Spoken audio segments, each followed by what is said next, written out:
नमस्कार दोस्तों, स्वागत है आपके अपने YouTube चैनल पर। दोस्तों, अगर आप लोग बिहार जीविका का फॉर्म भरे हैं तो ये वीडियो आप लोगों के लिए अति महत्वपूर्ण होने वाला है। दोस्तों, इस वीडियो में हम लोग कम्युनिटी कोऑर्डिनेटर और एरिया कोऑर्डिनेटर का जो है प्रैक्टिस सेट लगाने वाले हैं।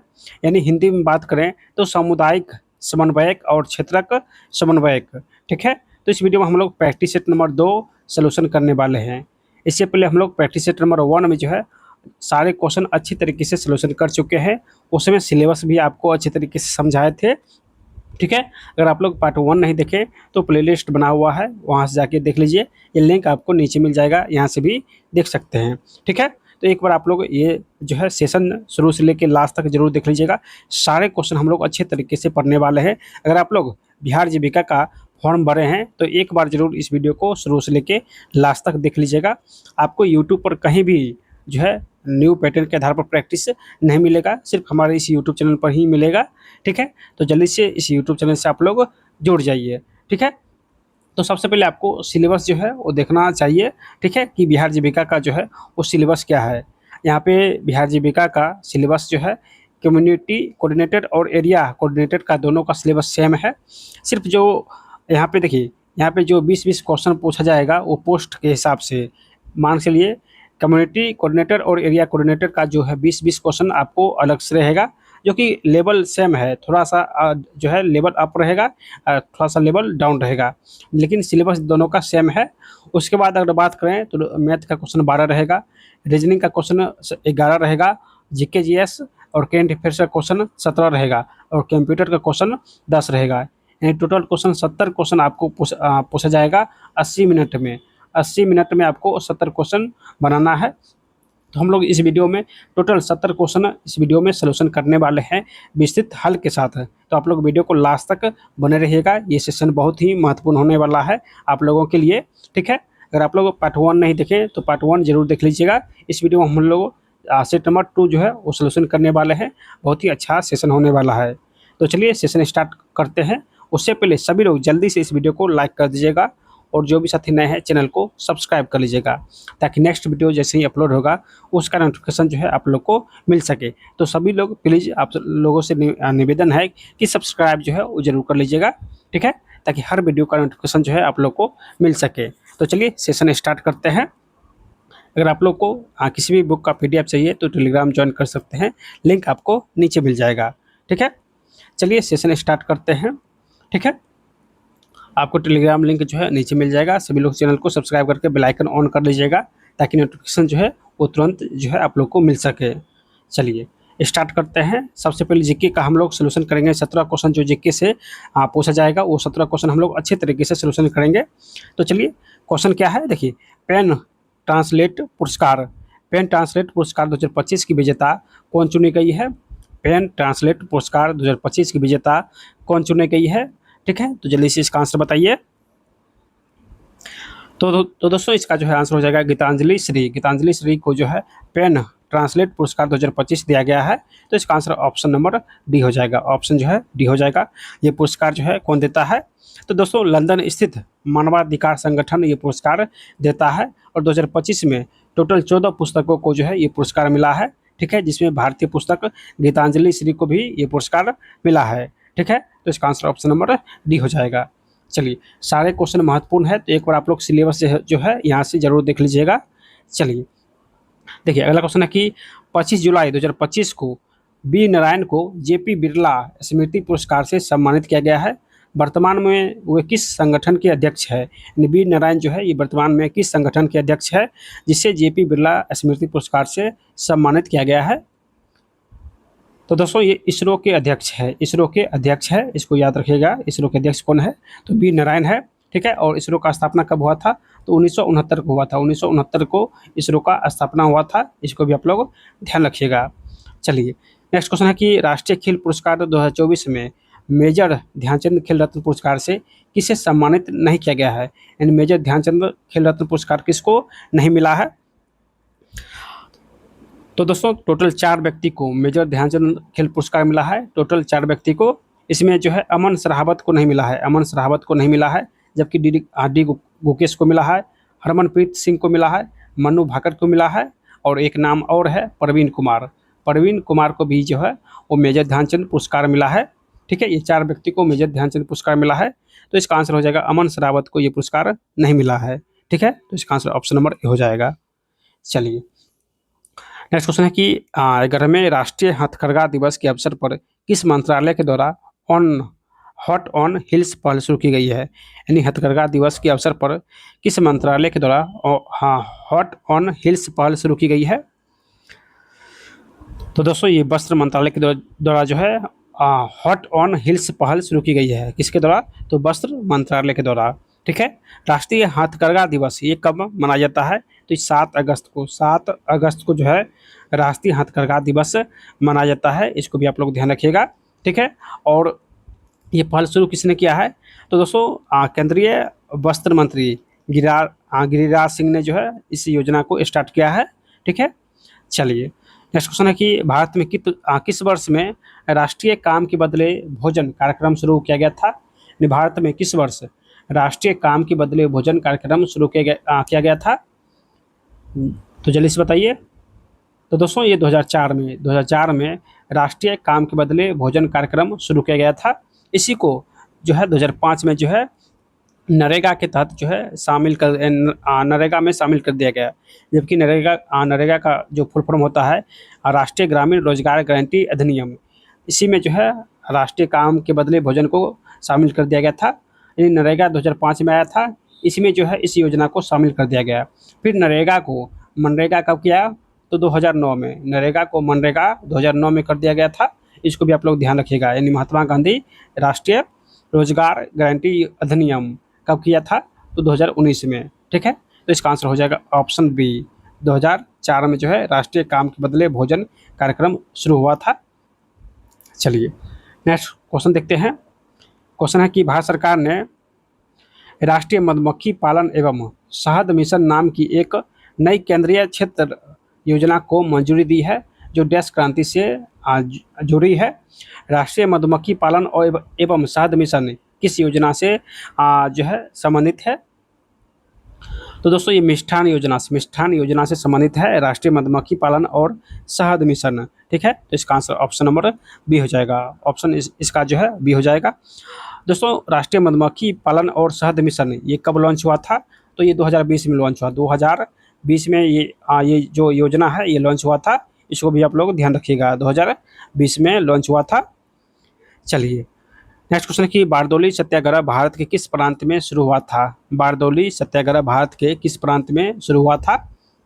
दोस्तों सारे क्वेश्चन महत्वपूर्ण है, तो एक बार जो है शुरू से लेकर लास्ट तक रिवीजन जो है वो जरूर कर लीजिएगा। और आप लोग सब्सक्राइब करके जो है रखिएगा, ताकि हर वीडियो का नोटिफिकेशन जो है आप लोग को मिल सके। ठीक है, तो बारदौली सत्याग्रह जो है 1928 में हुआ था। कब? तो 1928 में जो है बारदौली सत्याग्रह आंदोलन हुआ था। कहाँ पर हुआ था?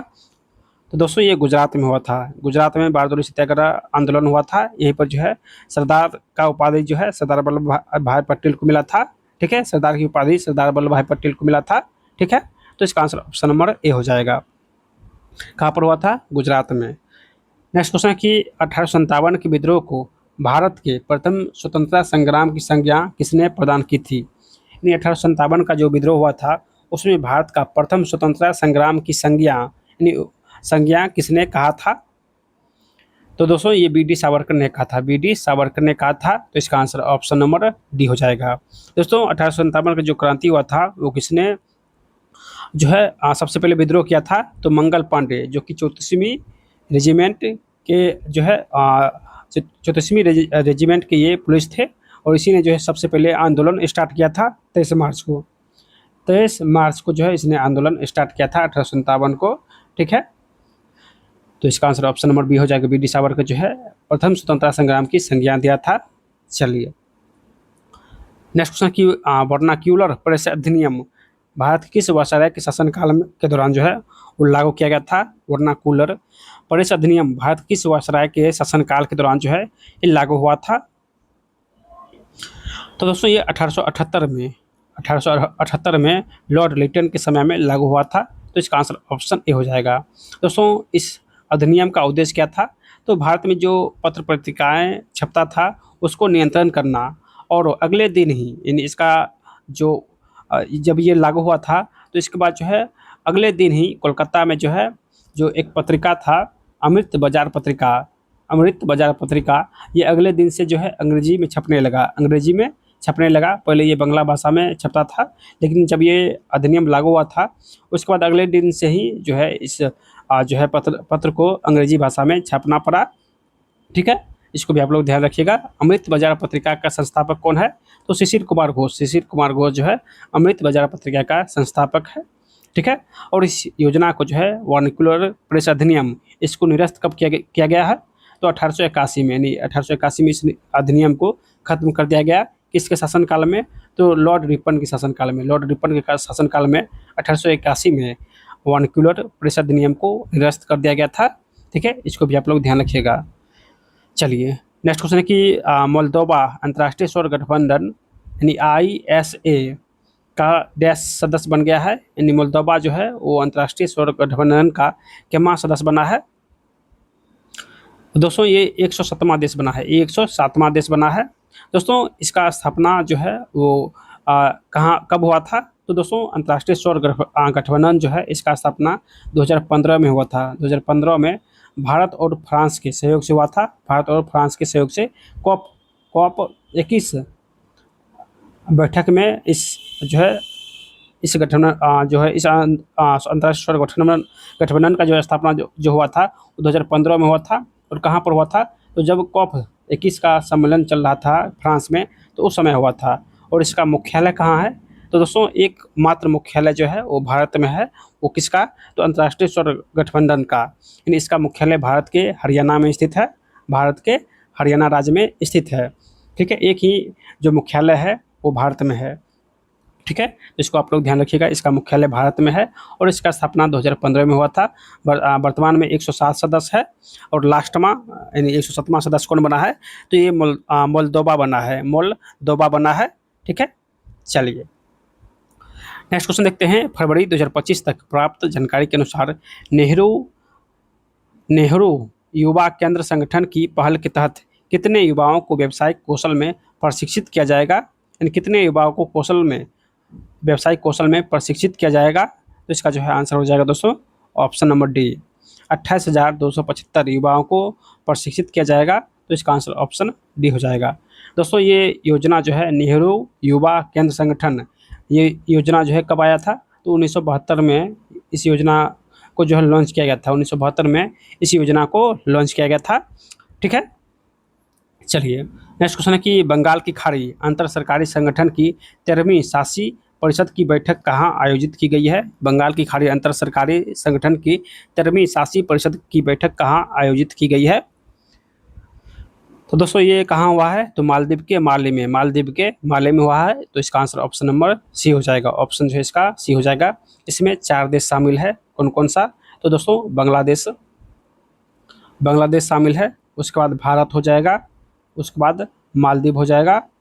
ठीक है, और एक देश और है श्रीलंका। ये 4 देश जो है इसमें शामिल है। ठीक है, 4 देश का नाम आप लोग ध्यान रखिएगा, बांग्लादेश, भारत, मालदीव और श्रीलंका। चलिए नेक्स्ट क्वेश्चन है कि मत्स्य पालन में बायोफ्लॉक तकनीकी क्या है? बायोफ्लॉक जो तकनीकी है मत्स्य पालन में, ये क्या है? चलिए, तो बायोफ्लॉक जो तकनीकी है दोस्तों ये क्या है? तो पानी में लाभकारी सूक्ष्मजीव जैसे बैक्टीरिया का एक समूह विकसित करके मछली के अपशिष्ट को प्रोटीन युक्त भोजन में बदलना।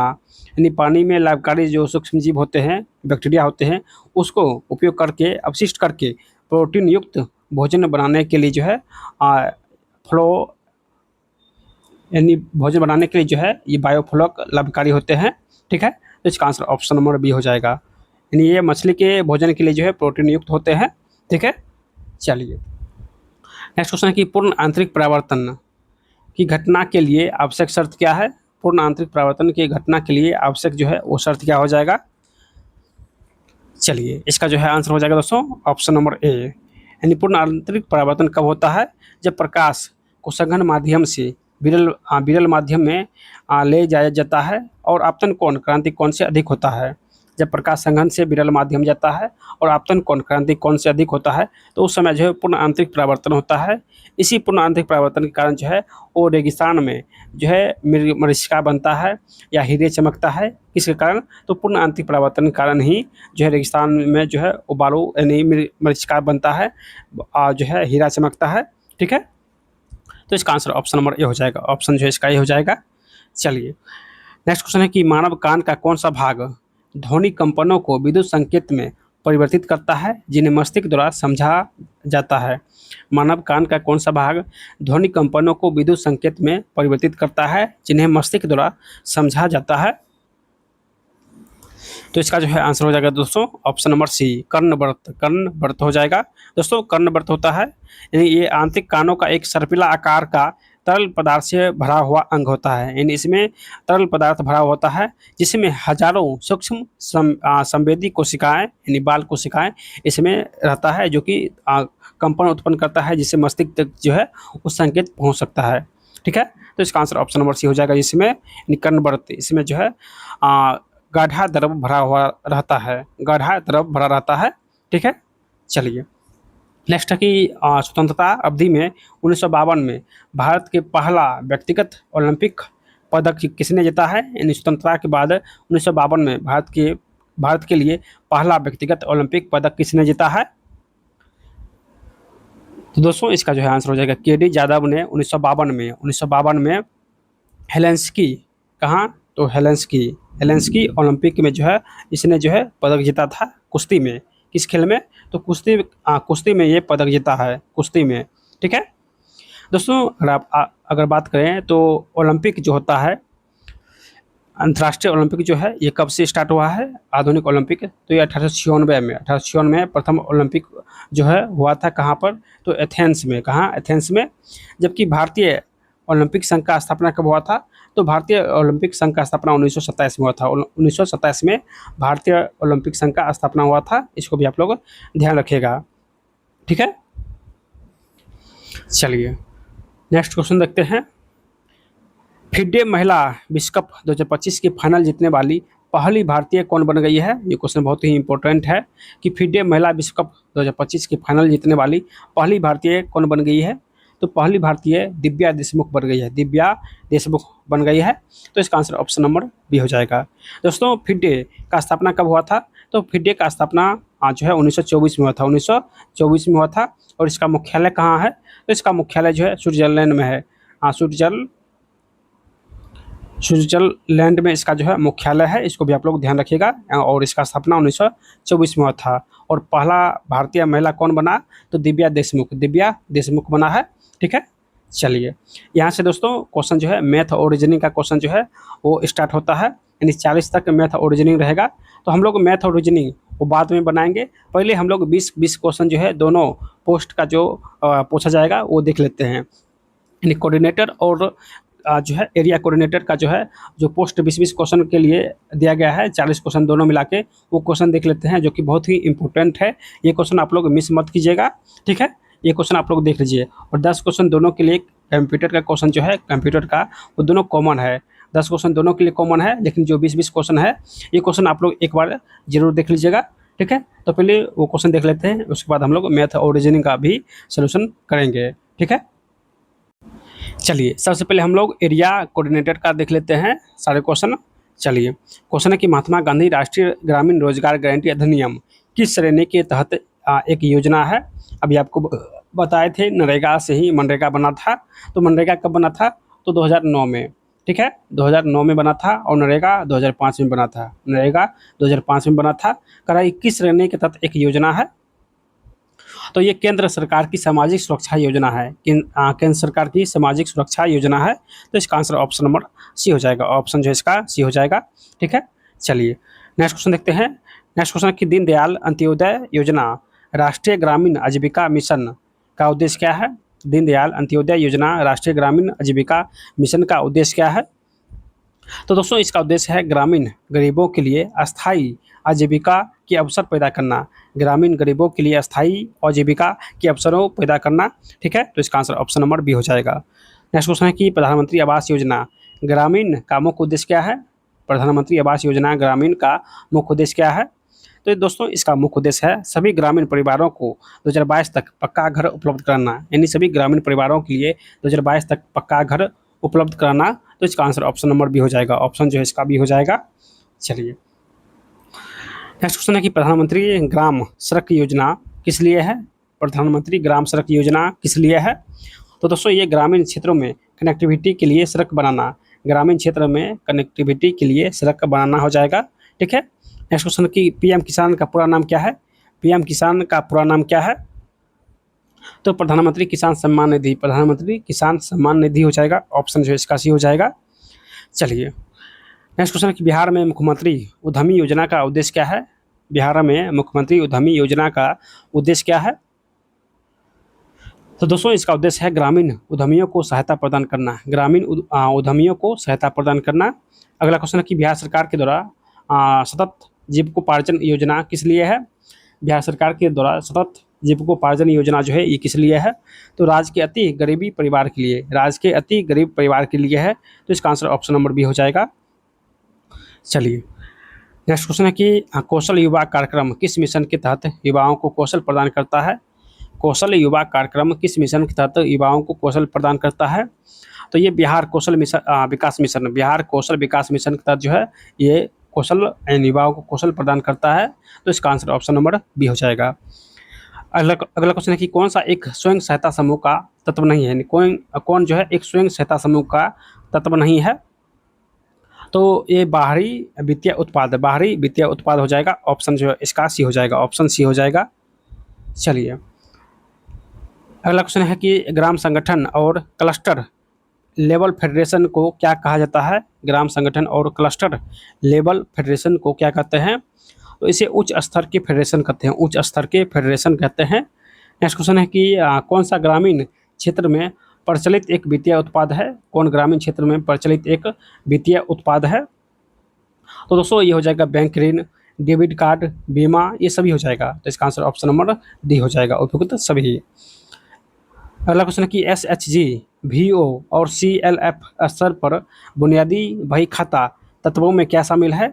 SHG, VO, CLF स्तर पर बुनियादी बही खाता तत्वों में क्या शामिल है? तो इसमें जो है कैशबुक, लेजर, मीटिंग रजिस्टर शामिल है। तो इसका आंसर ऑप्शन नंबर सी हो जाएगा, ऑप्शन जो है इसका सी हो जाएगा। चलिए नेक्स्ट क्वेश्चन है कि जीविकोपार्जन संवर्धन में क्या शामिल है? जीविकोपार्जन संवर्धन में क्या शामिल है? तो दोस्तों ये केवल कृषि आधारित आजीविका, गैर कृषि और ऑफ फार्म आजीविका, केवल कृषि आधारित आजीविका, गैर कृषि और ऑफ फार्म आजीविका, मूल्य श्रृंखला और बाजार लिंकेज हो जाएगा, यानी उपयुक्त सभी हो जाएगा, सभी उपयुक्त सभी हो जाएगा। चलिए नेक्स्ट क्वेश्चन है कि कृषि आधारित आजीविका में क्या शामिल है? कृषि आधारित आजीविका में क्या शामिल है? तो दोस्तों ये हो जाएगा कृषि और बागवानी, पशुधन, ये दोनों शामिल है। कृषि और बागवानी और उसके बाद पशुधन, ये दोनों शामिल होता है कृषि आधारित आजीविका में। ठीक है, तो इसका आंसर ऑप्शन नंबर डी हो जाएगा। नेक्स्ट क्वेश्चन है कि आजीविका यानी ग्रामीण अर्थव्यवस्था की विशेषता क्या है? ग्रामीण अर्थव्यवस्था की विशेषता क्या है? तो कृषि पर निर्भरता, कृषि पर निर्भरता हो जाएगा, ऑप्शन इसका बी हो जाएगा। चलिए नेक्स्ट क्वेश्चन है कि बिहार में मुख्यमंत्री आवास योजना ग्रामीण किस लिए, यानी बिहार में मुख्यमंत्री आवास योजना ग्रामीण किस लिए है? तो दोस्तों ये है वो परिवार जो BPL श्रेणी में है और यानी मुख्यमंत्री आवास योजना के तहत शामिल नहीं है, उसको जो है आवास दिलाना। तो इसका आंसर ऑप्शन नंबर बी हो जाएगा, यानी जो BPL में है और उसको आवास नहीं मिला है तो उसके लिए जो है मुख्यमंत्री आवास योजना जो है दिया गया है। तो इसका आंसर ऑप्शन नंबर बी हो जाएगा। नेक्स्ट क्वेश्चन है कि पंचायती राज संस्थानों की क्या भूमिका है? पंचायती राज संस्थानों की जो है वो क्या भूमिका है? तो विकास में उनकी भूमिका, विकास में उनकी भूमिका हो जाएगा, यानी इसका आंसर ऑप्शन बी हो जाएगा। चलिए नेक्स्ट क्वेश्चन है कि सहकारी समिति क्यों महत्वपूर्ण है? सहकारी समिति क्यों महत्वपूर्ण है? तो ग्रामीण विकास में उनकी भूमिका के लिए, ग्रामीण विकास में उनकी भूमिका के लिए प्रसिद्ध है। तो इसका आंसर ऑप्शन बी हो जाएगा। किसानों को वित्तीय सहायता प्रदान करने के लिए केंद्र सरकार की योजना का नाम क्या है? किसानों को वित्तीय सहायता प्रदान करने के लिए केंद्र सरकार की योजना का नाम क्या है? तो प्रधानमंत्री किसान सम्मान निधि, प्रधानमंत्री किसान सम्मान निधि हो जाएगा, ऑप्शन जो है इसका बी हो जाएगा।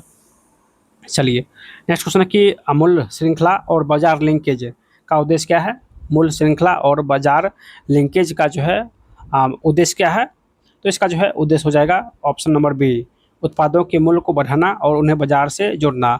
उत्पादों के मूल्य को बढ़ाना और उन्हें बाजार से जोड़ना हो जाएगा। तो इसका आंसर ऑप्शन नंबर बी हो जाएगा। देखिए, दोनों का सिलेबस सेम है, तो आप दोनों लोग जो है यहाँ से देख लीजिएगा सारे क्वेश्चन, 20-20 क्वेश्चन यानी 40 क्वेश्चन दोनों जो है पदों के लिए देख लीजिएगा। नेक्स्ट पद है फॉर कम्युनिटी कोऑर्डिनेटर के लिए, इसका भी सिलेबस सेम है। तो चलिए इसका क्वेश्चन 20 क्वेश्चन जो है वो देख लेते हैं।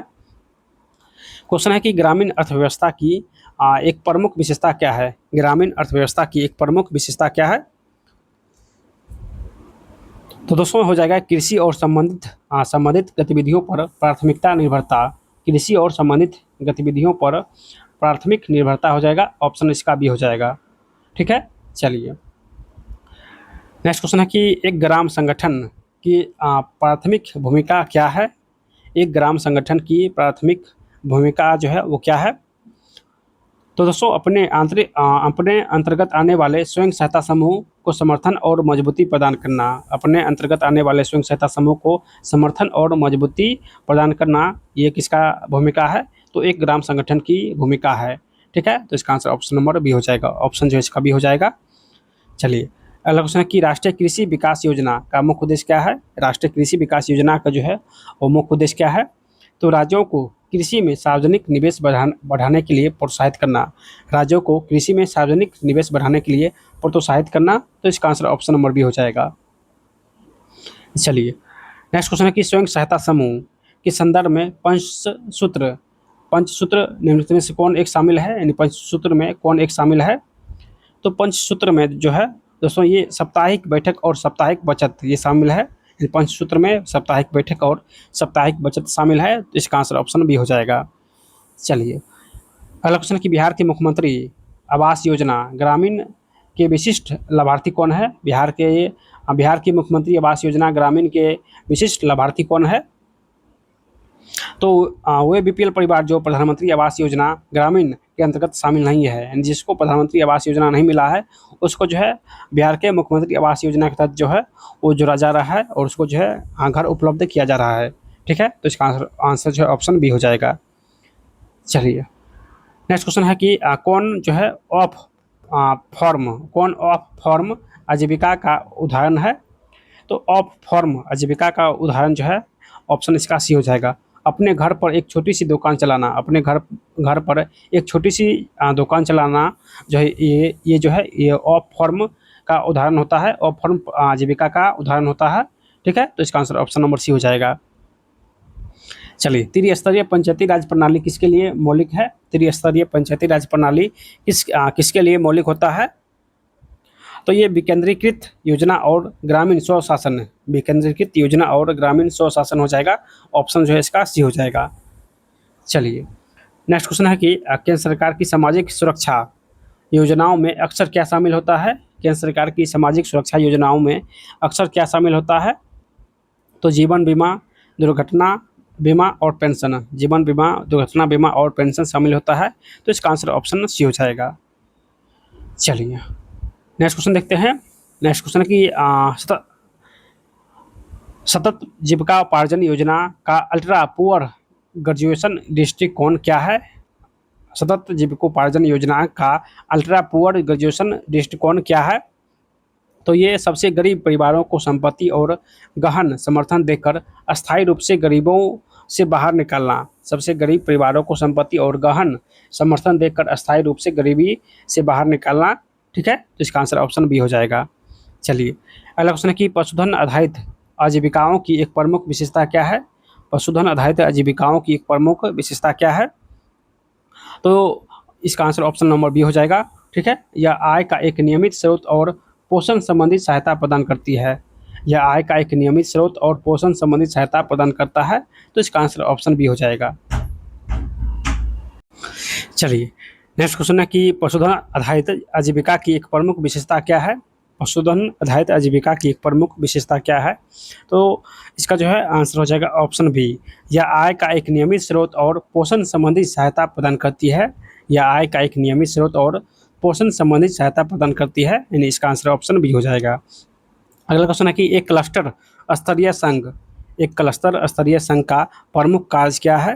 तो इसका जो है प्रमुख कार्य है अपने सदस्य ग्राम संगठनों और स्वयं सहायता समूह के लिए बड़े ऋण और बाजार संपर्क स्थापित करना। अपने सदस्य ग्राम संगठन और स्वयं सहायता समूह के लिए बड़े ऋण और बाजार संपर्क स्थापित करना। तो इसका आंसर ऑप्शन बी हो जाएगा। ऑप्शन जो इसका बी हो जाएगा। चलिए नेक्स्ट क्वेश्चन है कि मनरेगा के तहत आवेदन के 15 दिनों के भीतर काम नहीं दिए जाने पर आवेदन किस चीज़ का हकदार होता है? मनरेगा के तहत आवेदन के 15 दिनों के भीतर काम नहीं दिए जाने पर आवेदक किस चीज़ों का हकदार होता है? तो दोस्तों ये बेरोजगारी भत्ता का हकदार होता है। तो इसका आंसर ऑप्शन बी हो जाएगा, बेरोजगारी भत्ता।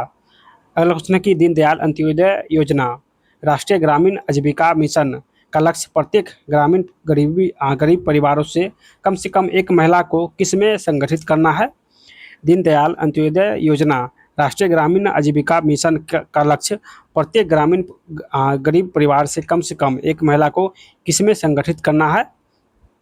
तो एक स्वयं सहायता समूह में संगठित करना है। ठीक है, तो इसका आंसर ऑप्शन बी हो जाएगा, एक स्वयं सहायता समूह। चलिए अगला क्वेश्चन है कि PMAYG के तहत लाभार्थी का चयन मुख्य रूप से किस आधार पर किया जाता है? यानी इसका जो चयन किस आधार पर जो है किया जाता है? तो सामाजिक आर्थिक जाति जनगणना आंकड़ों के आधार पर, सामाजिक आर्थिक जाति जनगणना आंकड़ों के आधार पर जो है चयन किया जाता है। तो इसका आंसर ऑप्शन नंबर बी हो जाएगा, सी हो जाएगा। ऑप्शन जो है इसका सी हो जाएगा। चलिए नेक्स्ट क्वेश्चन है कि कौशल युवा प्रोग्राम किस मिशन के तहत एक पहल है? कौशल युवा प्रोग्राम किस मिशन के तहत एक पहल है? तो ये बिहार कौशल विकास मिशन के तहत एक पहल है। बिहार कौशल विकास मिशन के तहत एक पहल है। तो इसका आंसर ऑप्शन सी हो जाएगा। चलिए नेक्स्ट क्वेश्चन है कि ग्रामीण क्षेत्रों में बीमा को बढ़ावा देना क्यों महत्वपूर्ण है? ग्रामीण क्षेत्रों में बीमा का बढ़ावा देना क्यों महत्वपूर्ण है? तो फसल की विफलता, बीमारी, दुर्घटना जैसे जोखिमों के खिलाफ एक सुरक्षा जाल प्रदान करने के लिए, फसल की विफलता, बीमारी, दुर्घटना जैसे जोखिमों के खिलाफ एक सुरक्षा जाल प्रदान करना। तो इसका आंसर ऑप्शन बी हो जाएगा। नेक्स्ट क्वेश्चन है कि बागवानी एक कृषि आधारित आजीविकाओं के रूप में मुख्य रूप से किसकी खेती से संबंधित है? बागवानी एक कृषि आधारित आजीविकाओं के रूप में मुख्य रूप से किसकी खेती से संबंधित है? तो ये फल, सब्जी और फूल से, यानी हॉर्टिकल्चर के अंतर्गत फल, सब्जी और फूलों का जो है अध्ययन होता है। तो इसका आंसर ऑप्शन बी हो जाएगा। ऑप्शन बी हो जाएगा। चलिए नेक्स्ट क्वेश्चन देखते हैं। नेक्स्ट क्वेश्चन है कि बिहार के मुख्यमंत्री उद्यमी योजना के तहत किस प्रकार की सहायता प्रदान की जाती है? बिहार के मुख्यमंत्री उद्यमी योजना के तहत किस प्रकार की सहायता प्रदान की जाती है? तो दोस्तों हो जाएगा नए उद्यम स्थापित करने के लिए वित्तीय सहायता और समर्थन। नए उद्यम स्थापित करने के लिए वित्तीय सहायता और समर्थन हो जाएगा, ऑप्शन बी। चलिए नेक्स्ट क्वेश्चन है कि स्वयं सहायता समूह के बैंक खाते का संचालन समानता किसके द्वारा किया जाता है? स्वयं सहायता समूह की बैंक खातों का संचालन किसके द्वारा किया जाता है? तो समूह के किन्हीं 2 या 3 अधिकृत पदाधिकारियों और संयुक्त रूप से, समूह के किन्हीं 2 या 3 अधिकृत पदाधिकारी और संयुक्त रूप से किया जाता है। तो इसका आंसर ऑप्शन नंबर बी हो जाएगा। और इसका लास्ट क्वेश्चन है कि डिजिटल फाइनेंसिंग मॉडल ग्रामीण क्षेत्र में क्या सुविधा प्रदान करते हैं? डिजिटल फाइनेंसिंग मॉडल ग्रामीण क्षेत्र में क्या सुविधा प्रदान करता है? तो बैंकिंग और वित्तीय सेवाओं तक आसानी और तेज पहुंच प्रदान करते हैं। बैंकिंग और वित्तीय सेवाओं तक आसान और तेज पहुंच प्रदान करते हैं कौन? तो डिजिटल फाइनेंसिंग मॉडल जो है ये बैंकिंग और वित्तीय सेवाओं तक आसान और तेज पहुंच प्रदान करता है। तो इसका आंसर ऑप्शन बी हो जाएगा। ठीक है, यहाँ से कंप्यूटर का क्वेश्चन स्टार्ट होता है। दोनों पोस्ट के लिए सेम क्वेश्चन है। चलिए क्वेश्चन है कि इंटरनेट एक्सप्लोरर में F11 का उपयोग क्या है? इंटरनेट एक्सप्लोरर में F11 का उपयोग क्या है? तो पूर्ण स्क्रीन चालू करने के लिए F11 का उपयोग करते हैं। ठीक है, तो इसका आंसर ऑप्शन डी हो जाएगा। नेक्स्ट क्वेश्चन है कि कंप्यूटर के बारे में कौन सा कथन सही है? कंप्यूटर के बारे में कौन सा कथन सही है? तो ऑप्शन इसका डी हो जाएगा। यह एक इलेक्ट्रॉनिक उपकरण है जो डेटा को संग्रहित, पुनः प्राप्त और संसाधित करता है। यह एक इलेक्ट्रॉनिक उपकरण है जो डेटा को संग्रहित और पुनः प्राप्त और संसाधित करता है। तो इसका आंसर ऑप्शन डी हो जाएगा। चलिए अगला क्वेश्चन देखते हैं। डैश और डैश साउंड इफेक्ट फाइलों के दो प्रकार है जिन्हें माइक्रोसॉफ्ट पावर पॉइंट से जोड़ा जा सकता है। तो ये दोस्तों डॉट वेब फाइल और डॉट मिड फाइल, ये दोनों यह जो है वो साउंड इफेक्ट फाइल के दो प्रकार है। इन साउंड इफेक्ट फाइल के दो प्रकार कौन है, तो डॉट वेब और डॉट डॉट मिड। ठीक है, ये दोनों साउंड इफेक्ट फाइल का प्रकार है जिन्हें माइक्रोसॉफ्ट पावर पॉइंट से जोड़ा जा सकता है। तो इसका आंसर ऑप्शन ए हो जाएगा। अगला क्वेश्चन है कि कौन सा एप्लीकेशन सॉफ्टवेयर है, कौन एप्लीकेशन सॉफ्टवेयर है, तो ये ग्राफिक्स जो है एक प्रकार का एप्लीकेशन सॉफ्टवेयर है। चलिए, कौन सा ऑफिस पैकेज नहीं है, कौन एक प्रकार का ऑफिस पैकेज नहीं है, तो ये हो जाएगा इन क्वांटम एक प्रकार का ऑफिस पैकेज नहीं है, जबकि WPS MS ऑफिस 2010 लिब्रे ये सभी जो है ऑफिस का पैकेज है, लेकिन क्वांटम जो है ऑफिस का पैकेज नहीं है। ठीक है, तो इसका आंसर ऑप्शन नंबर सी हो जाएगा। नेक्स्ट क्वेश्चन है कि 1990 में HTML का आविष्कार किसने किया था, 1990 में HTML का आविष्कार किसने किया था, तो टिम बर्नर्स-ली ने जो है वो HTML का आविष्कार किया था। इसका आंसर ऑप्शन नंबर बी हो जाएगा, टिम बर्नर्स-ली। ठीक है, टिम बर्नर्स-ली। चलिए नेक्स्ट क्वेश्चन देखते हैं। कंप्यूटर के संदर्भ में जो है वेट वेयर क्या होता है, तो वेट वेयर जो है मानव मस्तिष्क होता है वेट वेयर। ठीक है, तो इसका आंसर ऑप्शन सी हो जाएगा। निम्नलिखित में से समान तौर पर प्रयोग किए जाने वाले फ्लॉपी डिस्केट का साइज क्या है, समान तौर पर प्रयोग किए जाने वाले फ्लॉपी डिस्केट का साइज क्या है, तो 3.5 इंच हो जाएगा। ऑप्शन इसका ये हो जाएगा। नेक्स्ट क्वेश्चन है कि POP एक ईमेल संबंधित प्रोटोकॉल है, तो POP का जो है पूर्ण रूप क्या हो जाएगा, यानी इसका फुल फॉर्म क्या हो जाएगा, POP का फुल फॉर्म क्या हो जाएगा, तो इसका जो है फुल फॉर्म हो जाएगा पोस्ट ऑफिस प्रोटोकॉल हो जाएगा। ऑप्शन इसका डी हो जाएगा, ऑप्शन डी हो जाएगा।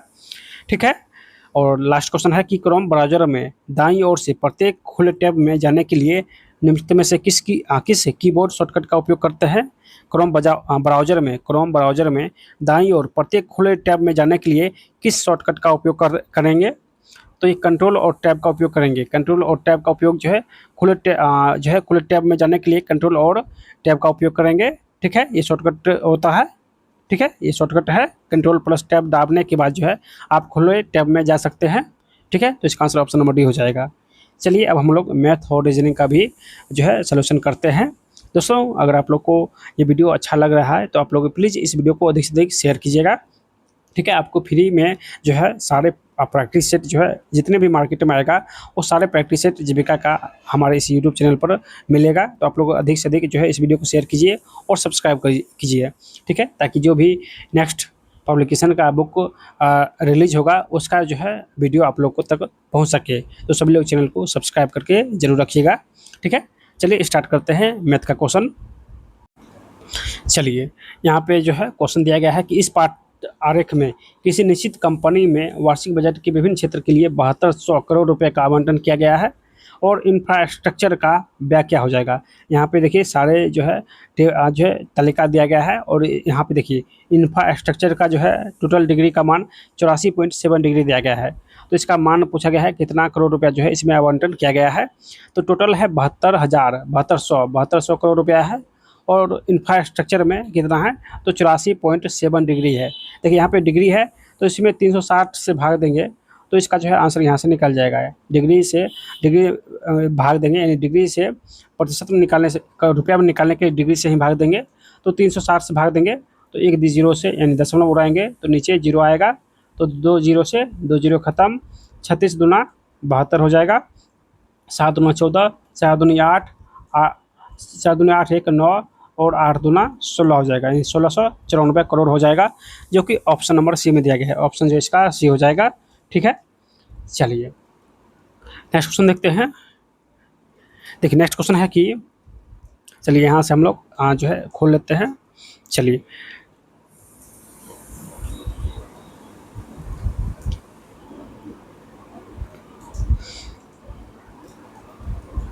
एक मिनट इसको थोड़ा सा जो है, चलिए क्वेश्चन है कि एक बेईमान विक्रेता क्रय मूल्य पर 10% हानि पर एक वस्तु बेचता है, ठीक है, लेकिन 50 ग्राम के स्थान पर 40 ग्राम का बाट का उपयोग करता है, उसका लाभ प्रतिशत गणना कीजिए। लेकिन दुकान यानी एक दुकानदार है जो कि क्रय मूल्य पर 10% हानि होने का दावा करता है, लेकिन वो 50 ग्राम के स्थान पर 40 ग्राम ही प्रयोग करता है। तो कह रहा है कि लाभ प्रतिशत कैसे निकालेंगे। तो सबसे पहले हम लोग सेलिंग प्राइस और जो है यानी सबसे पहले हम लोग कॉस्ट प्राइस लिखेंगे। यहाँ पे कॉस्ट प्राइस और सेलिंग प्राइस, यानी कॉस्ट मतलब क्रय मूल्य और सेलिंग प्राइस मतलब विक्रय मूल्य। तो कॉस्ट प्राइस यहाँ पे देखिए 10% हानि पर बेचते हैं, तो कॉस्ट प्राइस 90 रुपया हो जाएगा। और सेलिंग कितना कर रहा है, तो यहाँ पे सेलिंग हो रहा है 100 रुपया, यानी 10 रुपया कम में जो है 10 रुपया लॉस पर जो है इसको बेच रहा है, ठीक है। उसके बाद यहाँ पे देखिए 50 ग्राम के स्थान पर 40 ग्राम का बाट का उपयोग करता है। जो दुकानदार है वो 40 ग्राम का ही बाट का उपयोग करता है, लेकिन जो ग्राहक है उसको कितना मिल रहा है, तो उसको 50 ग्राम मिल रहा है, ठीक है। तो यहाँ से एक जीरो खत्म हो जाएगा, ठीक है। उसके बाद देखिए यहाँ पे एक जीरो खत्म हो जाएगा, ठीक है। एक मिनट, यहाँ पे कुछ मिस्टेक हुआ है। देखिए यहाँ पे जो है मिस्टेक हुआ था, कहाँ पे आपको बताते हैं, एक मिनट। देखिए कॉस्ट प्राइस और सेलिंग प्राइस है। कॉस्ट प्राइस 10% हानि के बाद, तो दोस्तों ये जो है दुकानदार है, ये हानि इसको हुआ है, यानी ये 100 रुपया इसका जो है 100 रुपया था और बेचा है कितना, तो 10% हानि पर बेचा है, तो 90 रुपया हो जाएगा, यानी 90 रुपये में सेल किया है। और पहले कितना था, तो 100 रुपया इसके पास था, ठीक है। तो 90 रुपये में 10% हानि पर सेल किया है, तो 90 रुपये में इसको बेचा है, लेकिन उसने जो है 50 ग्राम के स्थान पर 40 ग्राम का बाट का उपयोग किया है। तो दुकानदार जो है वो 40 ग्राम का वाट का जो है बाट का प्रयोग किया है, ठीक है। लेकिन जो खरीदार है, जो है खरीदने वाला है, उसको कितना बताया गया है, तो उसको 50 ग्राम बताया गया है, ठीक है। तो यहाँ से हम लोग रेशियो निकालेंगे। तो जो 1 जीरो से 1 जीरो खत्म, 1 जीरो से 1 जीरो खत्म, 5 8 40, यानी 8:9 हो जाएगा। यानी कॉस्ट प्राइस जो है वो 8 है और सेलिंग प्राइस 9 है। तो यहाँ पे देखिए लाभ हो रहा है, तो लाभ कितना हो रहा है, तो एक लाभ हो रहा है कितना में, तो 8 में, यानी कॉस्ट प्राइस यानी क्रय मूल्य 8 हो जाएगा और लाभ 1 हो जाएगा। तो यहाँ से प्रतिशत हम लोग निकाल लेंगे, 4 दूनी 8, 25 का 100, यानी 25/2, तो 12.5%, यानी इसका आंसर हो जाएगा 12.5%। तो ऑप्शन इसका सी हो जाएगा, ऑप्शन जो इसका सी हो जाएगा, ठीक है। चलिए नेक्स्ट क्वेश्चन देखते हैं। नेक्स्ट क्वेश्चन है कि 40,000 रुपया कमाती स्वाति 40,000 रुपया कमाती है, जिसमें से वो 25% जो है वो बचाती है, और वह शेष राशि भोजन और शिक्षा पर 3:2 के अनुपात में खर्च करती है। तो उसकी कुल आय में शिक्षा पर किए गए व्यय का प्रतिशत कितना हो जाएगा। यानी शिक्षा पर जो है पूछा गया है और शिक्षा का अनुपात कितना है, तो 2 है। तो इसको हम लोग अच्छे तरीके से बनाएंगे, शॉर्ट तरीके से। देखिए टोटल आय में जो है स्वाति जो है टोटल आय कितना है, तो 100% है। इसको हम लोग 100% के हिसाब से बनाएंगे, ठीक है। तो 100% है, इसने जो है पहले 25% बचाती है, 25% जो है ये बचाती है, ठीक है, बचाती है। और खर्च कितना करती है, तो वो 75% जो है ये खर्च करती है, खर्च जो है वो 75% करती है, ठीक है। इसके बाद और खर्च का अनुपात भी है, खर्च का अनुपात कितना है, तो दोस्तों ये 3:2 है, खर्च का अनुपात 3:2 है।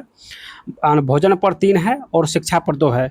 तो आपसे पूछा गया है कि शिक्षा पर जो है खर्च कितना होगा, तो शिक्षा पर 2 है, 75 का टोटल 75 है, 75 में टोटल खर्च कितना टोटल खर्च होगा 3 2 5, 5 का रेशियो यहाँ से हम लोग निकालेंगे। और पूछा गया है शिक्षा पर, शिक्षा का अनुपात 2 है, शिक्षा का अनुपात 2 है, तो हम लोग 2 के मान यहाँ निकाल लेंगे। यानी 75 जो है वो दोनों का मान है, दोनों जो है शिक्षा और भोजन का दोनों का मान है 75%।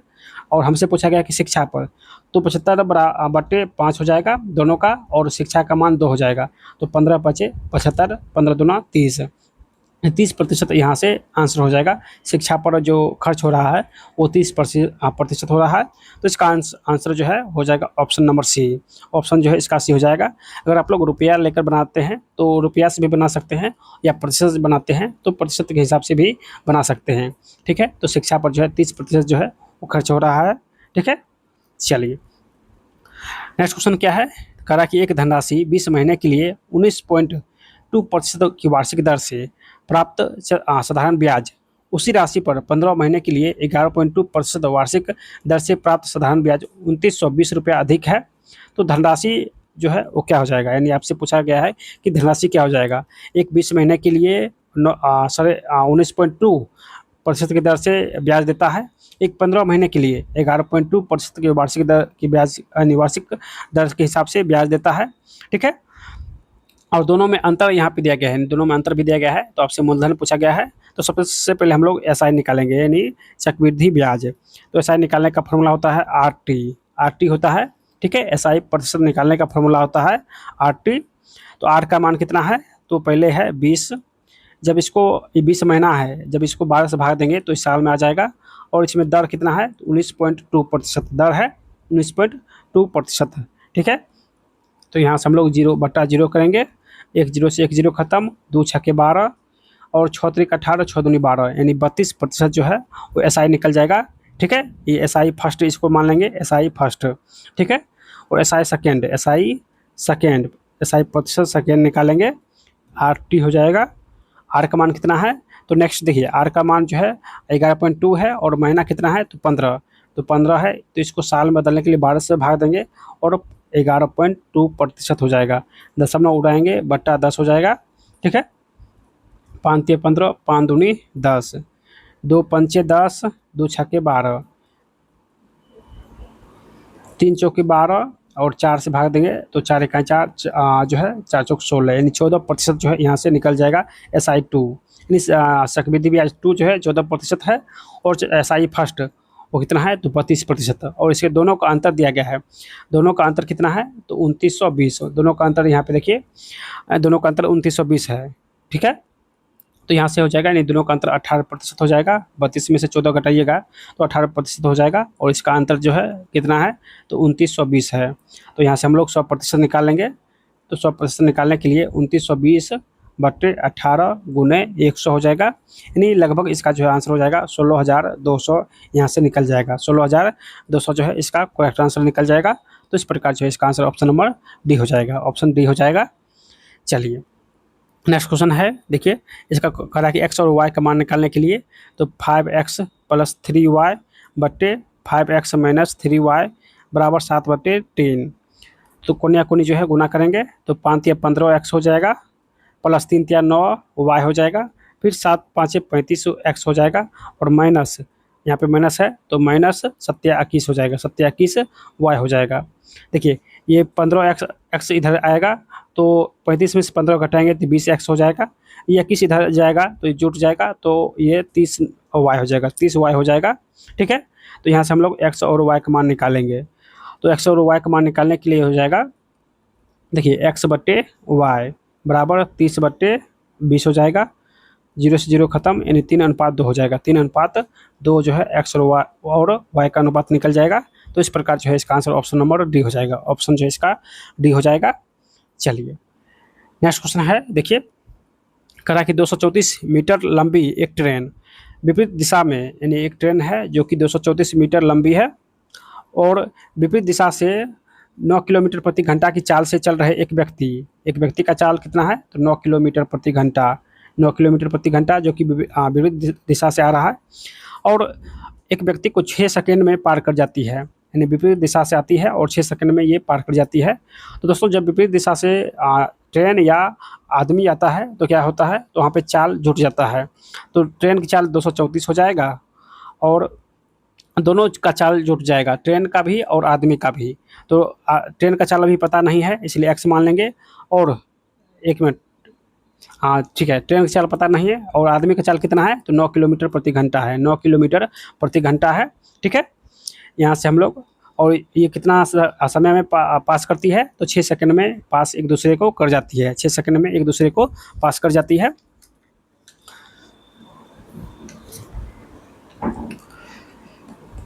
चलिए 6 सेकंड में एक दूसरे को पास यहाँ से कर जाती है। ठीक है, तो सबसे पहले हम लोग 9 जो है 9 किलोमीटर प्रति घंटा है, तो इसको मीटर में बदलेंगे तो 5/18 हो जाएगा, 9×2 = 18, यानी 5/2 हो जाएगा, 5/2। तो यहाँ से हम लोग निकालेंगे, यानी यहाँ से मीटर हो जाएगा 2.5 मीटर पर सेकेंड। तो यहाँ पे हम लोग लिखेंगे यानी 2.5 यहाँ पे हो जाएगा, 2.5। ठीक है, 2.5 मीटर पर सेकेंड हो जाएगा। ठीक है, तो इसको हम लोग यहाँ ले जाएंगे और 6 को नीचे लाएंगे भाग देने के लिए। 234/6 बराबर x प्लस 2.5। तो जब इस यहाँ से निकालिएगा, ठीक है, तो x का मान जो है कितना निकल जाएगा, तो यहाँ से x का मान जो है 36.5 निकल जाएगा। यहाँ से x का मान 36.5 निकल जाएगा। ठीक है, ये क्या है, तो ये ट्रेन का चाल है मीटर पर सेकेंड में, ट्रेन का चाल मीटर पर सेकेंड में यहाँ से निकल गया है।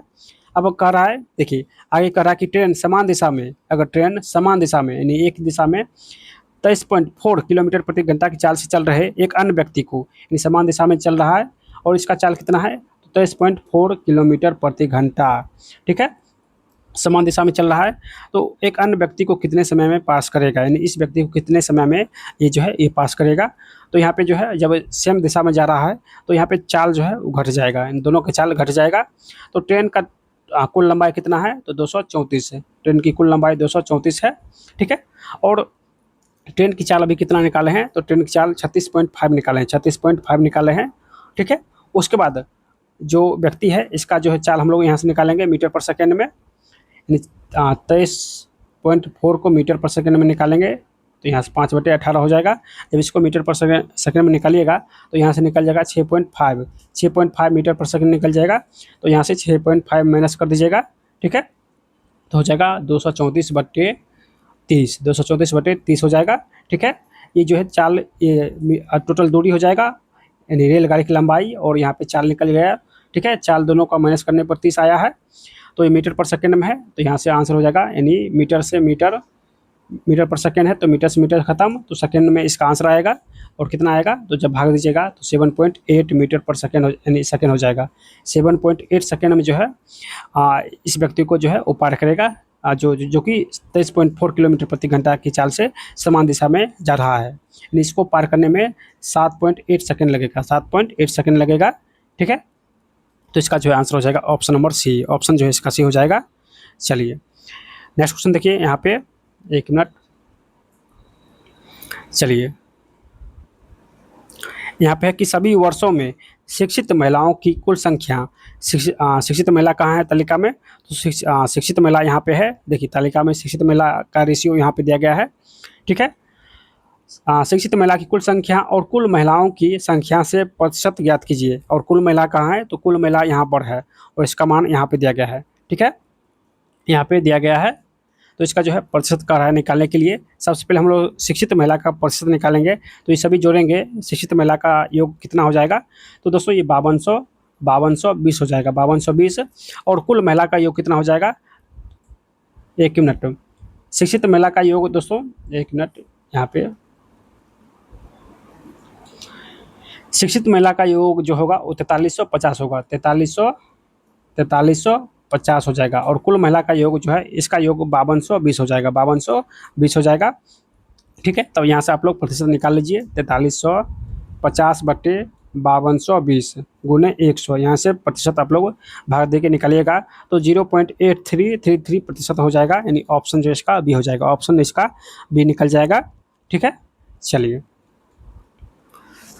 नेक्स्ट क्वेश्चन देखते हैं। देखिए नेक्स्ट क्वेश्चन है कि श्रीमान शर्मा, सबसे पहले श्रीमान शर्मा लेंगे, फिर श्रीमान गुप्ता लेंगे, श्रीमान गुप्ता लेंगे जी, उसके बाद श्रीमान सिन्हा लेंगे, सिन्हा।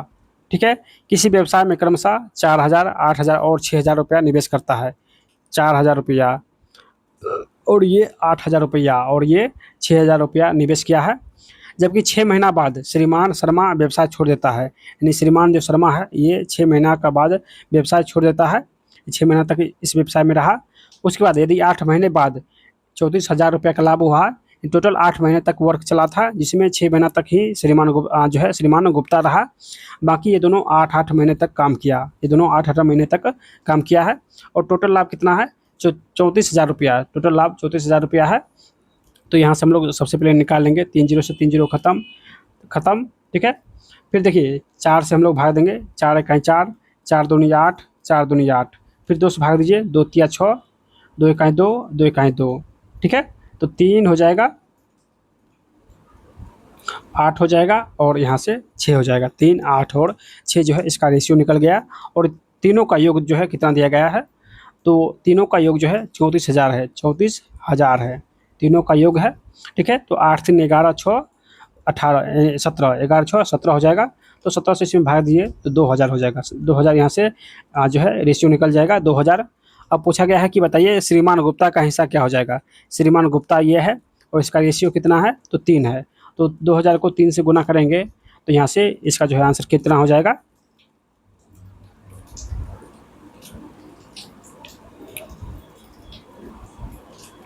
एक मिनट, श्रीमान गुप्ता, ये श्रीमान शर्मा है, ये श्रीमान शर्मा है और गुप्ता यहाँ पर है। देखिए गुप्ता यहाँ पे है, ठीक है, और गुप्ता का रेशियो 8 है। गुप्ता का रेशियो 8 है तो 8 से गुना करेंगे। तो 8 से गुना करेंगे तो 8 दूनी 16,000 हो जाएगा। 16,000 जो है इसका आंसर हो जाएगा, जो कि ऑप्शन नंबर डी में दिया गया है। ऑप्शन इसका डी हो जाएगा, ठीक है। चलिए नेक्स्ट क्वेश्चन क्या है। चलिए नेक्स्ट क्वेश्चन है कि 6 सदस्यों के परिवार का औसत आय। तो 6 सदस्य का औसत आय 25 वर्ष है। तो सभी का योग निकालेंगे तो 6 गुने 25 हो जाएगा। यानी टोटल जो है, टोटल योग जो है 150 हो जाएगा। 25 छक्के 150 होता है, ठीक है। उसके बाद जिसमें सबसे छोटा सदस्य 8 वर्ष का है, जो सबसे छोटा सदस्य है यानी सी इसको मानेंगे, और इसका जो उम्र है वो कितना है तो 8 वर्ष है। कहा कि तो परिवार का औसत आय यानी आय या छोटे सदस्य के जन्म से पहले कितनी थी। जब छोटा बच्चा जो है वो जन्म हुआ था यानी 8 वर्ष पहले, तो 8 वर्ष पहले जो है इसका औसत आय क्या था। तो 8 वर्ष पहले हम लोग सभी का यहाँ निकालेंगे औसत आय, ठीक है। टोटल सदस्य कितना है तो 6 सदस्य है। तो टोटल योग वर्तमान 150 निकल गया है, यहाँ से 150 टोटल जो है योग निकल गया है। तो 8 वर्ष पहले घटाएंगे तो 8 गुने और सदस्य कितना है तो 6 सदस्य है। यानी 8 वर्ष पहले निकालेंगे तो 8 से, और 6 सदस्य कितना है तो 6 है। तो 6 गुना करेंगे तो 8 छक्के 48, यानी 150 में से 48 माइनस करेंगे तो ये 8 वर्ष पहले जो है 5 सदस्यों का योग निकल जाएगा। यानी 5 सदस्यों का औसत यहाँ से निकाल लेंगे, ठीक है। तो यहाँ से माइनस करेंगे तो कितना हो जाएगा तो 102 हो जाएगा। 102 जो है ये अब कितना, अब जो है ये सिर्फ 5 सदस्य का योग है, 5 सदस्य का ही योग है, यानी छठा सदस्य का जन्म ही हुआ था, ठीक है। तो 5 सदस्य का योग जो है 102 है। तो यहाँ से औसत निकालेंगे तो कितना हो जाएगा। तो औसत निकालेंगे तो 5 दूनी 10 या 20, 5 चौके 20, यानी 20.4 हो जाएगा। यानी औसत इस यहाँ से 20.4 हो जाएगा, जो कि ऑप्शन नंबर सी में दिया गया है, ठीक है। चलिए नेक्स्ट क्वेश्चन है तालिका वाला, चलिए देख लेते हैं। चलिए तो यहाँ पे कह रहा कि पिछले वर्ष की तुलना में वर्ष 2015 में, यानी वर्ष 2015 यहाँ पर है, वर्ष 2015 में मक्के के उत्पादन में कितने प्रतिशत जो है वो वृद्धि हुआ है। तो देखिए यहाँ पे, यहाँ 2015 है और पिछला वर्ष 2014 यहाँ पर है, और यहाँ पे 2015 में 45 टन जो है मक्का उत्पादन हुआ है, जबकि 2014 में 41 टन मक्का जो है उत्पादन हुआ है। तो कितना यहाँ पे वृद्धि हो रहा है तो 4 वृद्धि हो रहा है। कितना तो 4 वृद्धि हो रहा है। और जो है 41 कितना से कह रहा है 2014, यानी पिछले वर्ष से क्वेश्चन है कि 2015 में मक्के का उत्पादन में कितने प्रतिशत की वृद्धि हुआ है पिछले वर्ष की तुलना में। तो पिछला वर्ष कितना है तो 41 है। तो पिछले वर्ष से तुलना करेंगे तो 41 हो जाएगा, गुना 100 करेंगे तो यहाँ से प्रतिशत निकल जाएगा। तो 4/41 गुने 100, जब इसको भाग दीजिएगा तो 9.75% जो है इसका आंसर निकलेगा, ठीक है। जो कि ऑप्शन जो है इसका कहाँ पर है तो ऑप्शन जो है इसका सी है, ठीक है। इसका आंसर ऑप्शन नंबर सी हो जाएगा। चलिए नेक्स्ट क्वेश्चन देखते हैं। देखिए क्वेश्चन है कि किसी वॉशिंग मशीन की अंकित मूल्य 41,000 रुपया है। वॉशिंग मशीन का जो अंकित मूल्य है वो 41,000 रुपया है। अंकित मूल्य 41,000 है, ठीक है। उसके बाद इस पर 12% और 30% का 2 क्रमिक छूट पर खुदरा विक्रेता को बेचा गया। यानी 2 छूट दिया गया है। तो एक 12%, तो 100 में से 12 घटाएंगे तो 88 हो जाएगा। फिर 30 घटाएंगे तो 70 हो जाएगा, ठीक है। इतना छूट दिया गया है। तो छूट देने के बाद जो है मूल्य कितना हो जाएगा तो 25 6 हो जाएगा। जब इसको गुना का भाग कीजिएगा तो 25 6 हो जाएगा। इतना जो है इतना हमें जो है इस वस्तु को बेचा गया है, ठीक है। उसके बाद करा कि फिर खुदरा विक्रेता ग्राहक को 50% की छूट देकर अपने क्रय मूल्य पर 25% का लाभ अर्जित करना चाहता है। यानी 41,000 रुपया पर जो है 2 क्रमिक छूट दिया गया है, यानी 88% और 30% घटाएंगे तो 70%। जब यहाँ से जब गुना भाग कीजिएगा तो यहाँ से आएगा 25 6, ठीक है। ये जो है खुदरा विक्रेता का क्रय मूल्य निकल जाएगा, इतना छूट देने पर जो है उसको मिला है, ठीक है। उसके बाद जो कह रहा है कि ग्राहक को कितना 50% छूट देने के बाद उसे क्रय मूल्य पर 25% का जो है वो लाभ अर्जित करना चाहता है। तो इससे पर जो है 25% का लाभ हम लोग निकालेंगे। तो दोस्तों 25,000 यानी 25,256 पर सबसे पहले हम लोग 25% का लाभ निकालेंगे। तो 125/100 हो जाएगा। ठीक है, तो यहाँ से निकल जाएगा 31,570 यानी 31,570 रुपया यहाँ से निकल जाएगा, जो कि इसको लाभ पर जो है बेचना है, यानी 25% लाभ के बाद इसको जो इतना रुपया पर बेचना है। लेकिन कह रहा है कि 50% के जो है छूट देने के बाद अंकित मूल्य क्या हो जाएगा। तो इसको जो है अंकित मूल्य निकालने के लिए जो है 100/50% करेंगे, यानी 100/50 घटाएंगे तो 50 हो जाएगा। ठीक है, अंकित मूल्य निकालने के लिए यहाँ से हम लोग जो है 50% का छूट देंगे, तो होल वैल्यू का उल्टा कर देंगे, तो 0 से 0 हो जाएगा। ठीक है, 5 दूनी 10 यानी 31,570 को 2 से गुना करेंगे तो कितना हो जाएगा। तो 0 7 दूनी 14, 5 1 6, 5 दूनी 10, 1 11, 2 1 3, 3 दूनी 6, 63 6 7 14 हो जाएगा। यानी यहाँ से 63 100 एक मिनट गुना कीजिएगा तो 63 140 इसका जो है आंसर हो जाएगा। ऑप्शन नंबर इसका डी यहाँ से करेक्ट हो जाएगा। ठीक है, चलिए नेक्स्ट क्वेश्चन है कि एक कस्बे का वर्तमान जनसंख्या जो है 18,000 है तथा प्रतिवर्ष 25% की दर से बढ़ रही है। 3 वर्ष पूर्व और 2 वर्ष पूर्व की जनसंख्या में अंतर निकालने के लिए कह रहा है। तो वर्तमान जनसंख्या कितना है, तो 18 लाख है। कह रहा है कि 25% की दर से बढ़ रहा है, तो 25% का होल वैल्यू निकालेंगे तो यह हो जाएगा 1/4। ठीक है, वृद्धि हो रहा है तो 5/4 हो जाएगा। ठीक है, कह रहा कि 3 वर्ष पूर्व और 2 वर्ष पूर्व की जनसंख्या में अंतर क्या हो जाएगा। तो पूर्व पीछा कर रहा है तो होल वैल्यू को उल्टा करेंगे तो 4/5 हो जाएगा। ये पीछा की ओर जाएंगे तो 4/5 हो जाएगा और आगे की ओर जाएंगे तो 5/4 हो जाएगा। तो पहले 3 वर्ष निकाल लेंगे, तो 3 बार जो है इसको गुना करेंगे, 4/5 गुने 4/5 गुने 4/5। फिर जो है 2 वर्ष का निकालेंगे। ठीक है, हाँ 4/5 गुने 4/5, तो यहाँ से 18,000 यानी 18 लाख कॉमन ले लीजिए।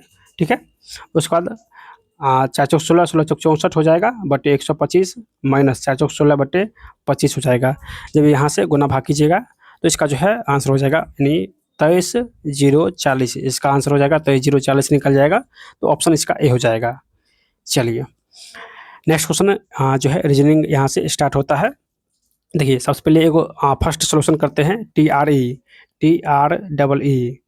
इसका जो है ट्री से जो है WSHF के रूप में लिखा जा सकता है।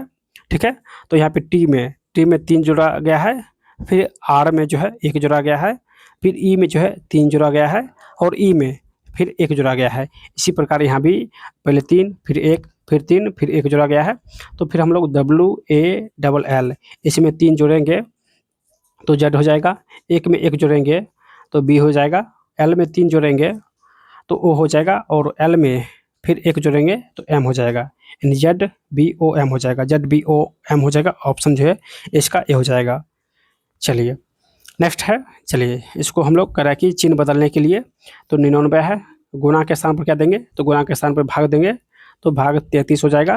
फिर माइनस के स्थान पर गुना हो जाएगा तो गुना देंगे 70, भाग के स्थान पर जोड़ हो जाएगा तो जोड़ देंगे 90 और जोड़ के स्थान पर घटाव देंगे 100। तो यहाँ पे भाग दीजिए तो 33 या 99 हो जाएगा, गुने 70 हो जाएगा प्लस 90 माइनस 100, तो 27 प्लस 90 माइनस 100 यानी 300 में से 100 घटाएंगे तो यहाँ से 200 जो है करेक्ट आंसर हो जाएगा, जो कि ऑप्शन नंबर डी में दिया गया है।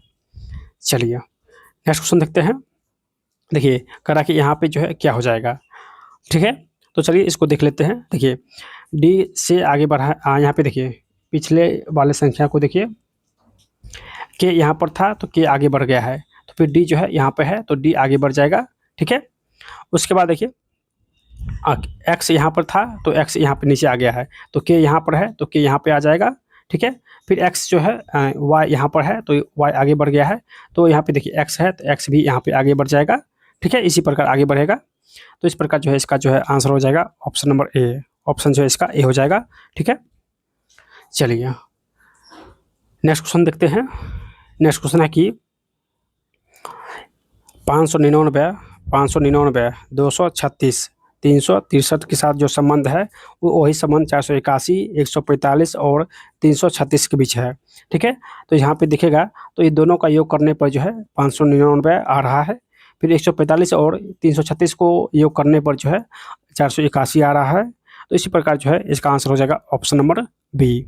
जब ये दोनों का योग कीजिएगा तो 641 यहाँ से निकल जाएगा, यानी 7 4 11, 2 1 3 1 4 और 3 3 6, 641 जो है इसका आंसर हो जाएगा ऑप्शन नंबर बी।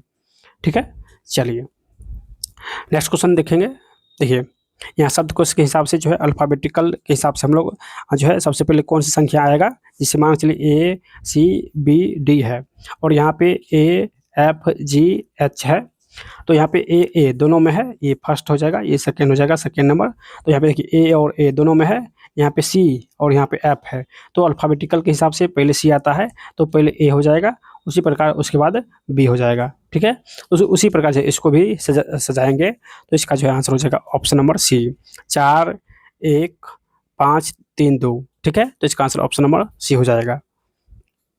चलिए नेक्स्ट क्वेश्चन है, देखिए डी है, आई है, क्यू है, उसके बाद ई जे आर है, एफ के एस है। यहाँ पे देखिएगा तो डी से डी के बाद एक जोड़ेंगे तो डी ई हो जाएगा, फिर ई में एक जोड़ेंगे तो एफ हो जाएगा, एफ में एक जोड़ेंगे तो जी हो जाएगा। यहाँ पे जी देंगे।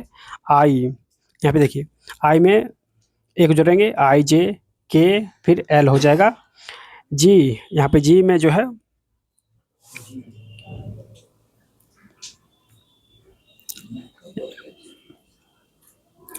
यहाँ पे क्यू है, क्यू में एक जोड़ेंगे तो आर हो जाएगा, फिर आर में एक जोड़ेंगे तो एस हो जाएगा और एस में एक जोड़ेंगे तो टी हो जाएगा, यानी जी एल टी हो जाएगा यहाँ से करेक्ट आंसर। ठीक है, तो ऑप्शन इसका ए हो जाएगा जी एल टी, इन सभी में एक जोड़ते गया है। चलिए नेक्स्ट क्वेश्चन है, देखिए 6 से 180 बना है, 4 से 48 बना है, 8 से 448 बना है और 9 से 639 बना है, यानी कौन सा ऑप्शन जो है वो गलत हो जाएगा। ठीक है, तो देखिए 6 को सबसे पहले एक कम 5 से गुना करेंगे, फिर 6 से ही गुना करेंगे, फिर 6 से ही गुना करेंगे तो 6 5 30, 6 के 180 हो रहा है, ये बिल्कुल सही है। उसके बाद 4 के एक कम 3 से गुना करेंगे और फिर 4 से गुना करेंगे तो 4 3 12, चौके 48, ये भी सही है। फिर 8 को एक कम 7 से गुना करेंगे और फिर 8 से गुना करेंगे तो 8 7 56 और 56 को 8 से गुना कीजिएगा तो 448 आता है। जबकि 9 को एक कम 8 से गुना करेंगे और फिर 9 से गुना कीजिएगा तो ये 639 नहीं आएगा, जो कि ऑप्शन जो है इसका डी गलत दिया गया है। 639 जो है नहीं होगा, 648 आता है, 648 आता है, जो कि ऑप्शन नंबर डी जो है वो गलत हो जाएगा, ऑप्शन इसका डी गलत हो जाएगा। चलिए नेक्स्ट है, देखिए ओ पी एस एन के साथ जो संबंध है वही संबंध एम एन क्यू एल के साथ भी होना चाहिए। तो यहाँ पे देखिएगा तो सबसे पहले एक जोड़ा गया है, यानी ओ से पी किया गया है, फिर पी में 3 जोड़ा गया है, फिर उसके बाद इसमें 5 घटाया गया है। पहले एक जोड़ा गया है, फिर 3 जोड़ा गया है और फिर 5 घटाया गया है। तो यहाँ पे फर्स्ट सेकेंड और थर्ड तीनों ऑप्शन में सेम जो है प्रोसेस किया गया है, लेकिन ऑप्शन नंबर 4 में ये प्रोसेस नहीं है, यानी इसमें जो है लास्ट में जो है 4 यहाँ पे 4 घटाया गया है, जो कि 5 यहाँ पे घटाना चाहिए, लेकिन यहाँ पे 4 घटाया गया है, तो ये 4 नंबर ऑप्शन जो है ये गलत हो जाएगा। तो इसका आंसर ऑप्शन नंबर 4 हो जाएगा, यानी फर्स्ट में सबसे पहले एक जोड़ेंगे, उसके बाद फिर 3 जोड़ेंगे और उसके बाद 5 घटाएंगे। तीनों प्रोसेस जो है तीनों में ऑप्शन में सेम प्रोसेस हो रहा है, लेकिन 4 नंबर ऑप्शन में ये प्रोसेस नहीं हो रहा है, तो इसलिए 4 नंबर ऑप्शन गलत हो जाएगा। चलिए नेक्स्ट क्वेश्चन देखते हैं। देखिए विनम्र जो है वो नम्र से, विनम्र तो नम्र से संबंधित है, उसी प्रकार अस्पष्ट प्रत्यक्ष से संबंधित हो जाएगा, स्पष्ट प्रत्यक्ष से संबंधित है, तो इसका आंसर ऑप्शन नंबर सी हो जाएगा। चलिए अगला क्वेश्चन क्या है, अगला क्वेश्चन है कि एक किताब के अंत में दिया गया शब्दकोश जिसमें शब्दों को उनके पेज नंबर के साथ सूचीबद्ध किया जाता है, किसका एक उत्कृष्ट उदाहरण है। तो ये इंडेक्सिंग का उत्कृष्ट उदाहरण है, इंडेक्सिंग इसका करेक्ट आंसर हो जाएगा। नेक्स्ट क्वेश्चन है कि रीजनिंग, यानी रीजनिंग जो है शब्द के अक्षरों का उपयोग करके निम्नलिखित में से कौन सा शब्द नहीं बनाया जा सकता है। तो REASONING, यानी इस शब्द का प्रयोग करके कौन सा शब्द नहीं बनाया गया है। तो यहाँ पे देखिएगा ऑप्शन नंबर डी, यहाँ पे STR, तो STR है, तो यहाँ पे देखिए टी कहीं पर भी नहीं है, इसमें टी जो है वो कहीं पर भी नहीं है, ये आई है। तो यहाँ पे टी नहीं है तो इसलिए ये शब्द नहीं बनेगा, तो ऑप्शन इसका डी हो जाएगा, यानी जो है ऑप्शन नंबर डी जो है इस शब्द से नहीं बनेगा, क्योंकि इसमें जो है ओ टी कहीं पर भी नहीं है। ठीक है, तो इसका आंसर ऑप्शन नंबर डी हो जाएगा। तो हम लोग सारे क्वेश्चन जो है मैथ, रीजनिंग और जीके, करंट अफेयर सारे क्वेश्चन जो है हम लोग देख चुके हैं। अगर आप लोग चाहते हैं कि सेट नंबर 3 जो है वो जल्द अपलोड हो, तो सभी लोग जो है कमेंट बॉक्स में सेट नंबर 3 लिखकर जो है कमेंट कीजिए। ठीक है, जल्द ही आप लोग को सेट नंबर 3 जो है वो मिल जाएगा। ठीक है, और जो भी साथी अभी तक इस वीडियो को लाइक नहीं किए हैं, तो जल्दी से आप लोग इस वीडियो को लाइक करके चैनल को सब्सक्राइब कर लीजिए, ताकि नेक्स्ट वीडियो जैसे ही अपलोड होगा उसका नोटिफिकेशन जो है वो आप लोग को मिल सके। ठीक है, तो सभी लोग चैनल को सब्सक्राइब जल्दी से कर लीजिए।